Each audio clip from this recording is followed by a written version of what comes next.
Swayam Prabha. Digital India. Educated India.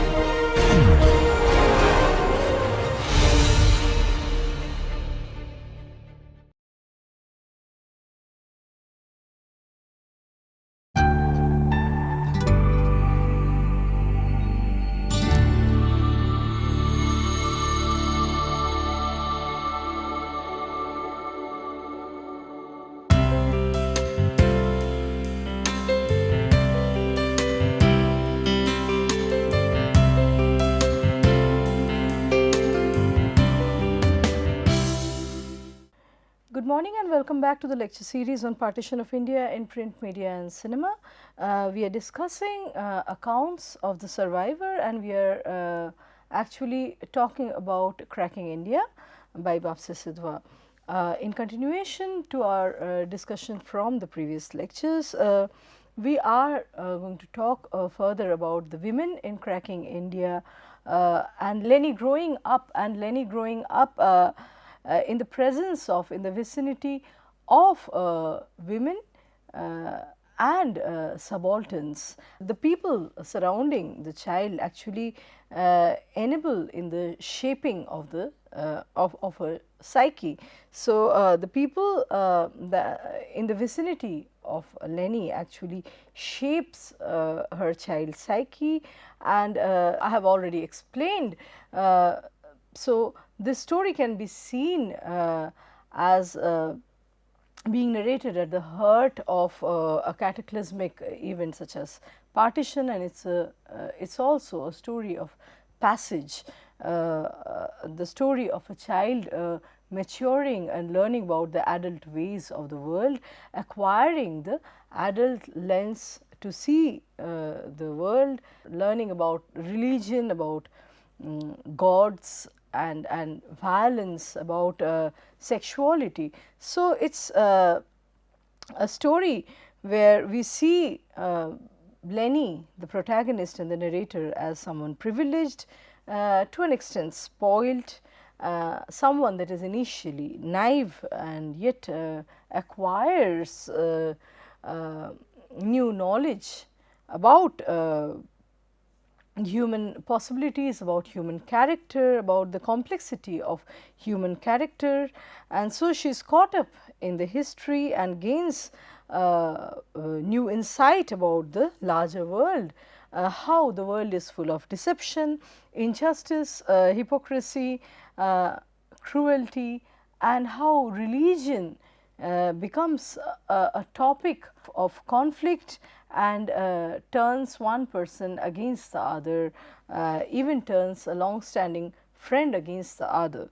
So, the readers note how Lenny witnesses not only brutality, animosity and violence, but also the resilience of the human spirit and the power of individual courage. This is especially depicted through the character of Godmother, a powerful woman, and this is how Godmother has been described in the narrative. You cannot be near her without feeling her uncanny strength. People bring to her their joys and woes, show her their sores and swollen joints, distilling the right herbs, adroitly instilling the right word in the right ear.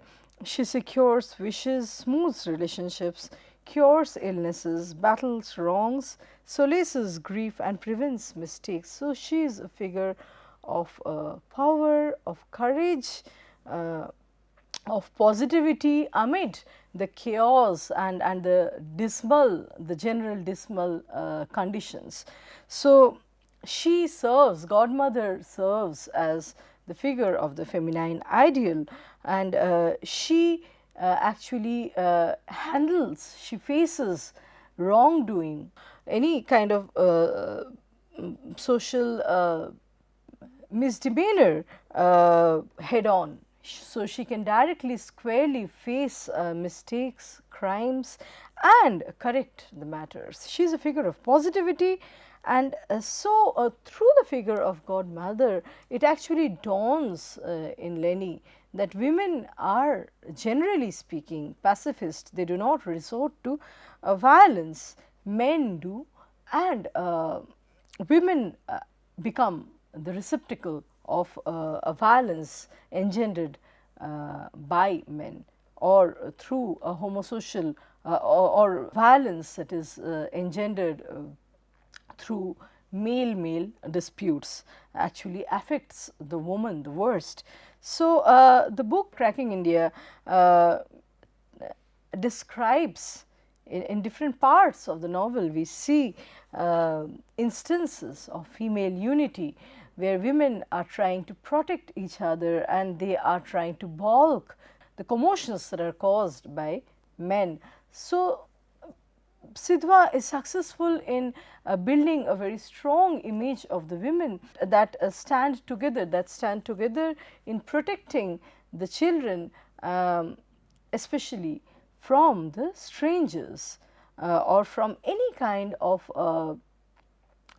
negative pejorative influence. So, Sidhwa at one point says that Mother voluptuous in a beige chiffon sari is alert, in charge, a lioness with her cubs, Aya with her haunted nervous eyes is lioness number 2. Our pride on the veranda swells as Moti's wife and 5 children join us. So, it is an all female cosmos that commonly inform Leni's process of growing up, the development of her child psyche. And then, like I said, she also interacts with men, but not the ones that are the chief architects and protagonists in the nation building process. These are mainly subalterns that in a way carry out the decisions that have been imposed on them from above. So, Leni learns as she grows, with the progression of the narrative, Leni learns that women are often victims, although they do not initiate the conflicts. And so, one instance of female victimhood or female victimage is Aya, and there are also women in the story that have been referred, women who have been raped and then placed in rehabilitation quarters, quarters that are located next to Leni's family home.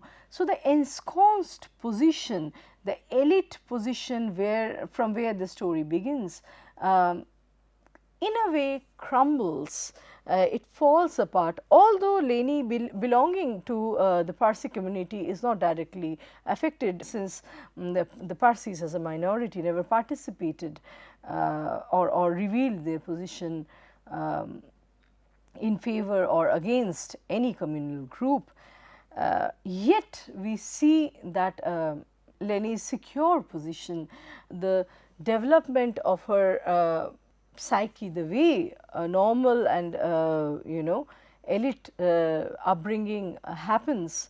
So, we see that Leni's upbringing is in a way disrupted. Her development, this development of her psyche is disrupted. So, there are new things that comes on her way which clash with her ensconced status, her elite status, the way her parents would like her to grow up and see the world. So, for example, the rehabilitation quarters next to her family home debunk the violence, the violated, debunk the hypocrisies that underlie the process of partition. So, the conditions that women were subjected to is revealed quite early to a child like Leni, and she learns about words such as rape. So, she witnesses her mother's display of strength. So, the narrative is full of references to strong female characters. For example, Leni's mother, her mother, Leni's mother and electric aunt smuggle gasoline to Hindu friends that are fleeing Lahore. So, they do it with considerable risk. And there are other instances, for example, the fight between Mr. Singh and Mr. Rogers over the idea of partition, where the wives, we see the role of the wives who attempt to make peace and in general alleviate the situation, prevent it from getting worse. And so, these are examples of women's sensible, non-violent, pacifist approach, and it also debunks, it also exposes how clash of male ego actually leads to any form of conflict, any form of war, and at the heart of all this, the worst victim is the woman. So, any form of disagreement among males victimizes women on a large scale, although they do not participate or corroborate such conflicts.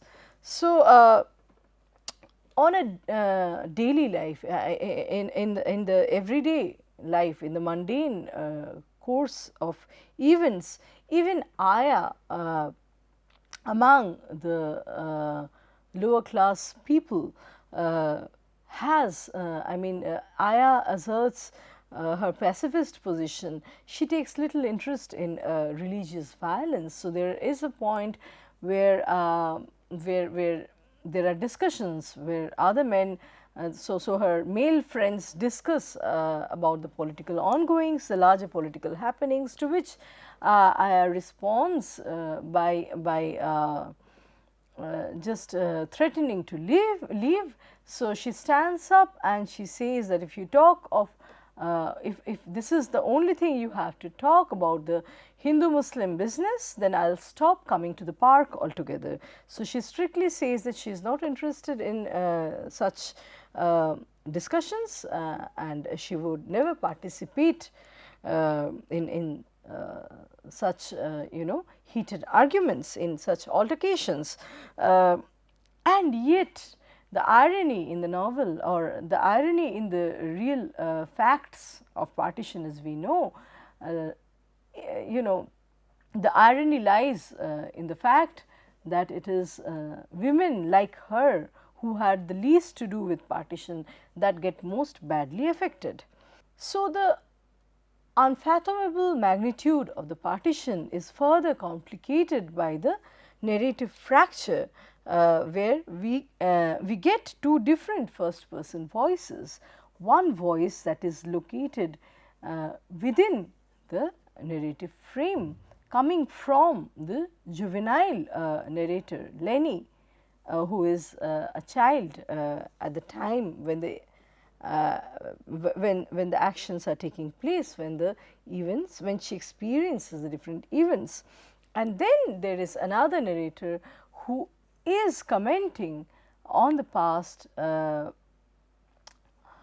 from her vantage point, which is far away from the time space of the novel.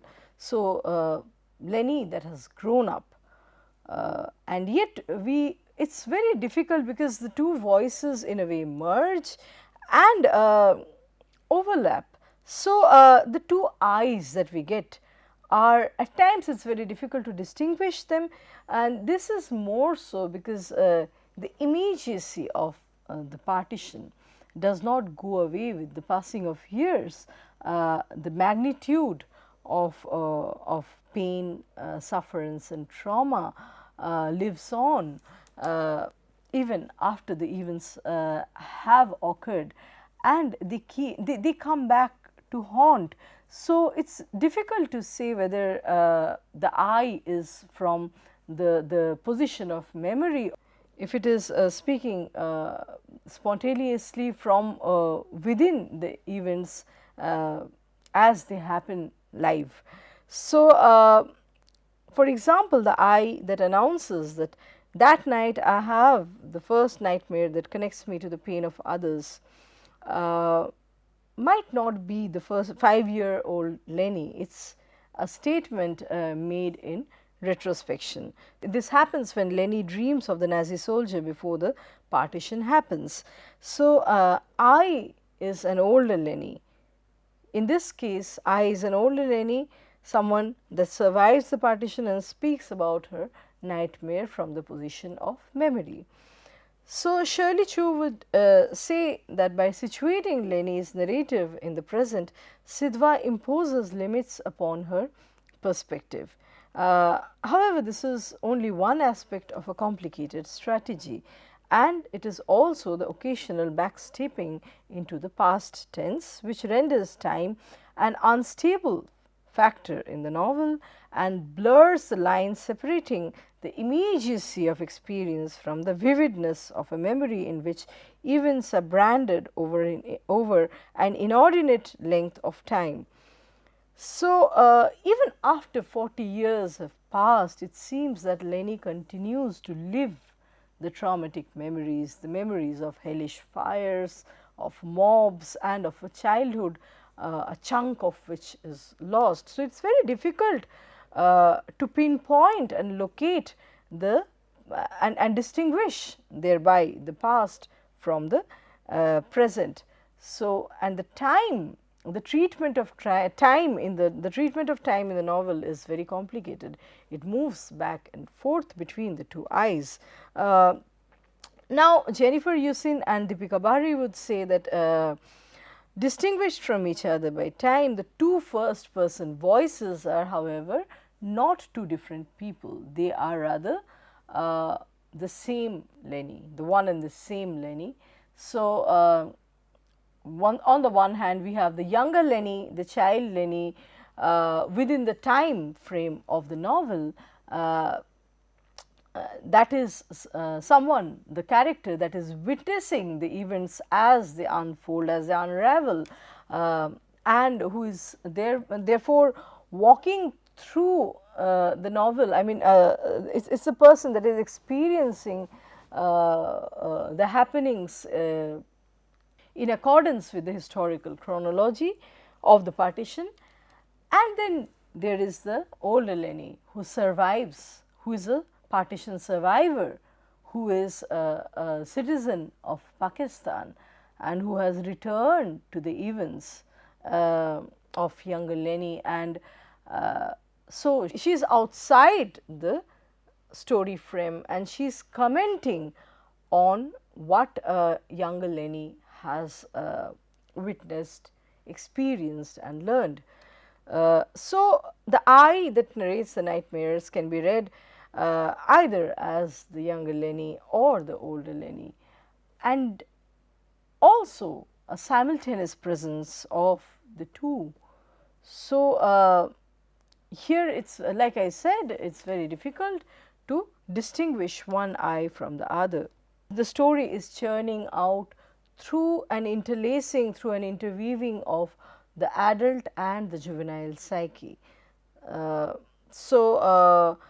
This demonstrates the very problem of accounting for the traumatic event at the time, at the very moment when it is experienced. So, we have already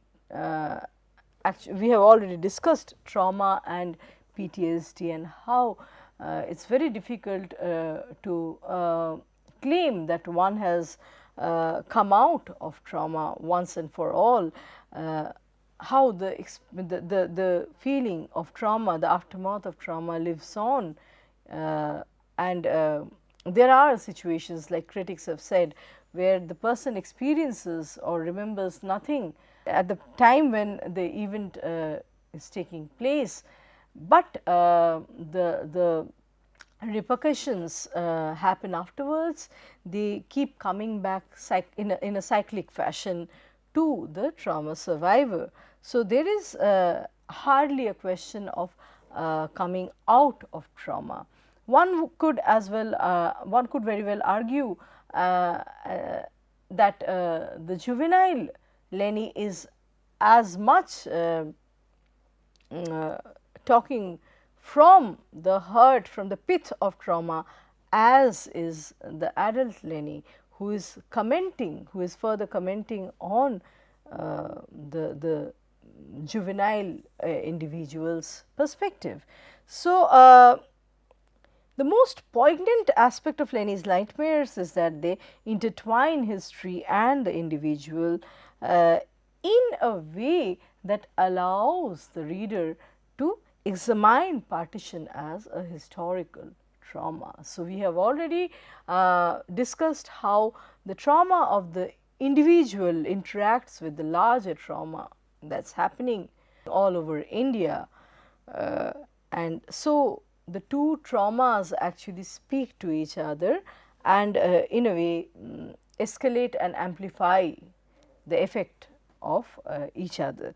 So, the image of Lenny's we have also talked about how the dismembering of Lenny's foot, polio-stricken foot through multiple surgeries suggests or is symbolic of the violent separation, tearing away of Pakistan from India. So, dismembering happening at a microcosmic level and then at the level of and then at the macrocosmic level too. So, when we look at Lenny's dreams, they anticipate the partition as a historical trauma, which is already bound to memory, right. So, the first person voice is always already the older Lenny, and through narrating, Lenny is attempting to return. It is a story of guilt, because she was not able, she was instrumental in fact in Aya's abduction. She played an instrumental role in Aya's abduction.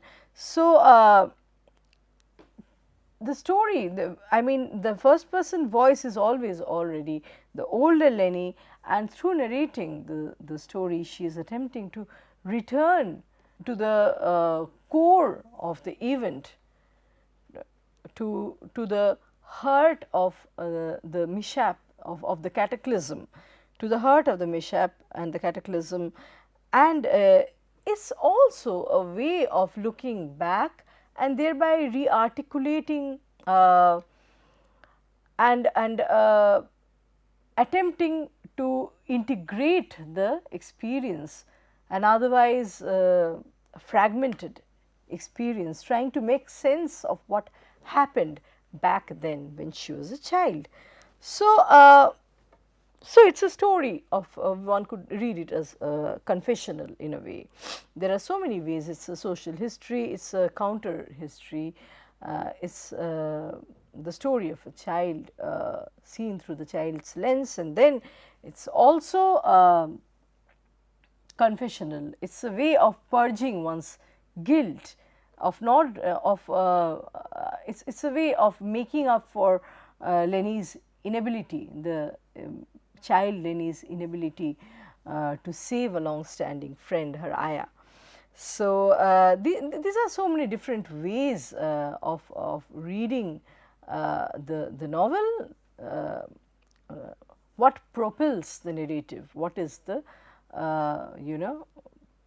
force that drives the narrative forward?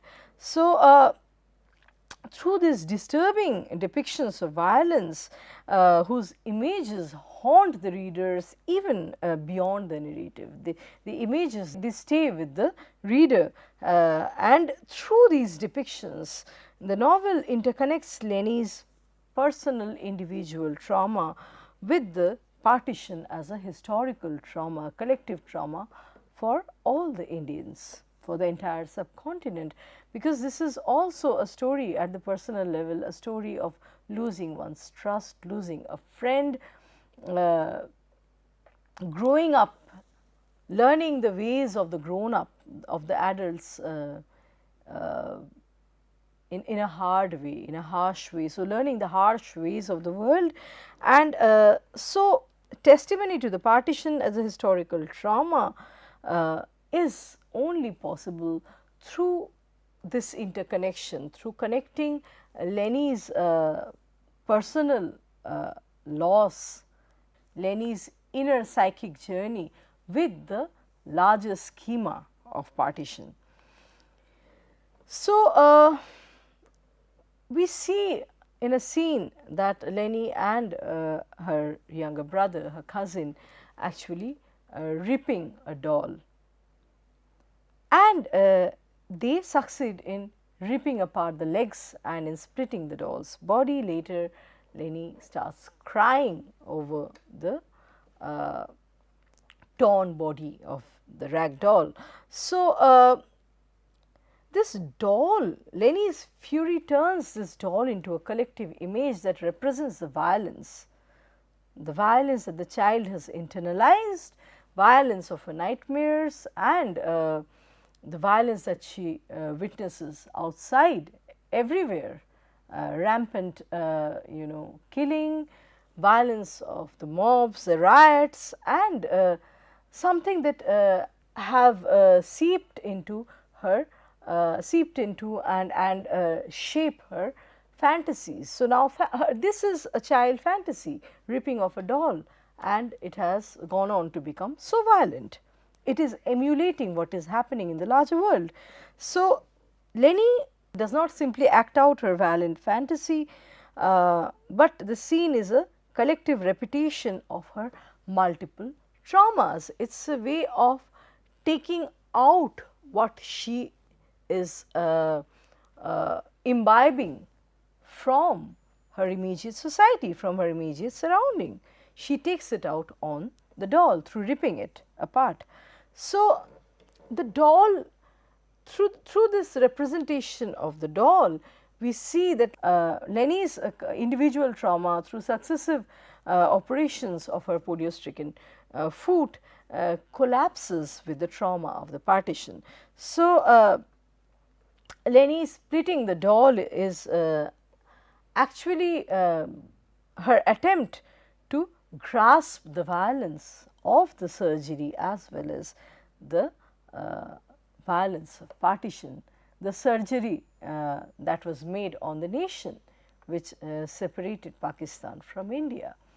So, through her feet, I mean, it would not be wrong to say that the child is experiencing the partition through her body.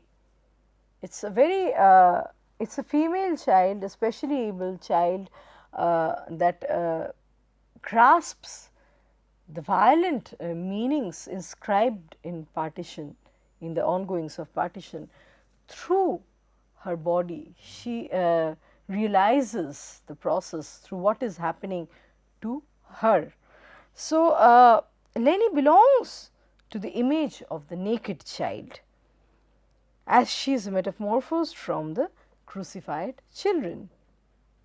So, the doll is as much a representation of Leni as it is of the naked child and the crucified children from her dreams. So, Leni has to grasp the meanings, the significance of the violence around her through becoming both the aggressor and the victim. So, it is a very powerful scene. I am referring to the film, especially Deepa Mehta's Earth, where the child rips the doll and then immediately afterwards starts crying.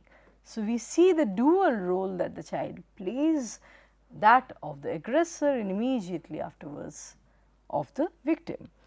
So, the spectre of partition disrupts Leni's cozy life. She watches Aya, she watches how Aya's circle of admirers dissolve. They suddenly take on their communal identities. So, one day they were all friends, the next day they become Muslims and Hindus and Sikhs and what not, so the Christians. So, all of these people, regardless of their communal belonging, or identity were drawn by Aya's beauty, and yet this entire group of close knit friends fall apart due to religious intolerance. They are overcome by extremist ideas and they start spewing venom through the language they use for each other. So Lenny learns. So her process of growing up is through interacting, is through accepting how violent humanity can be, how the possibilities that a human, how violent humans can be. So, for example, she learns that the little Muslim boy that she had played with during her trip to the countryside was the only survivor when a looting band attacked his village, and as a result of this attack, the men from the village, the men in the village were massacred, the women were violated, and the only human left to survive was that Muslim boy. So, and then we already discussed how Lenny and her brother watch parts of Lahore burn from their rooftop, and they listen to weeping women that are introduced to them by way of adults' conversation as Giri hui aurat, fallen women, because they are rape victims and they have been rejected by their families and they have been relegated to rehabilitation centers.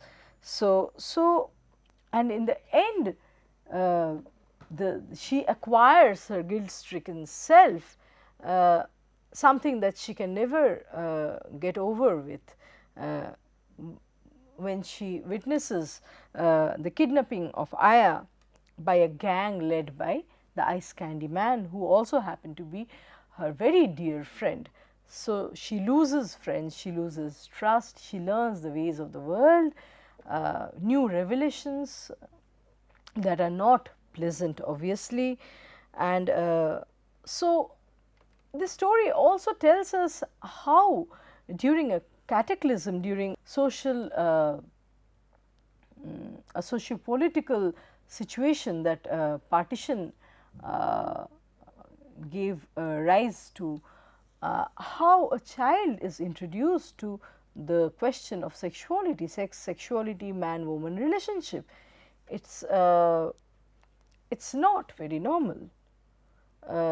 It's not something that the child is going. It's not a very normal and simple story of passage, because whenever Lenny henceforth would remember Aya's romantic relationship with the masseur, she would understand it in juxtaposition with the ice candy man's role as a turncoat, as a defector, and as a murderer who also facilitated the process of Aya's abduction. So, the revelations, the entry into adulthood is never smooth, and a child could cherish afterwards during the partition. This actually goes on to tell us how a partition